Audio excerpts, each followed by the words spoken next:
आज मंचर नगर पंचायतच्या निवडणुकीचा निकाल लागला। महाराष्ट्राचे लोकप्रिय उपमुख्यमंत्री एकनाथभाई शिंदे यांच्या विचाराशी सहमत होऊन मंचर नागरिकांनी नगराध्यक्षपदाचा उमेदवार हा शिवसेनेचा भगव्याचा आज प्रथमतः या ठिकाणी भरघोस मतांनी निवडून दिला।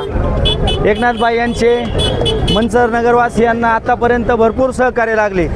त्याचप्रमाणे या पुढील काळात निधीची कमतरता पडणार नाही असे आम्ही शिवसैनिक तालुका प्रमुख या नात्याने मी तुम्हाला सांगतो। आज अतिशय चुरशीच्या लढतीमध्ये सौभाग्यवती राजश्रीताई गांजाळे या प्रथम नगराध्यक्ष होण्याचा मान त्यांना मिळाला। सरपंच दत्ताभाऊ गांजाळे यांनी केलेल्या मंचरच्या सेवेचा हा त्यांना फायदा झाला आणि त्यांना याचं फळ आज मिळालं।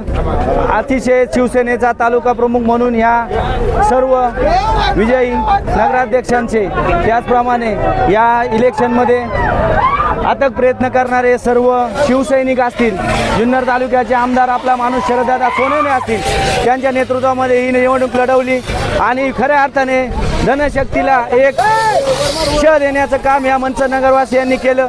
यापुढील काळात याचा शिवसेनेचा झंझावात आंबेगाव तालुक्यामध्ये राहील। धन्यवाद।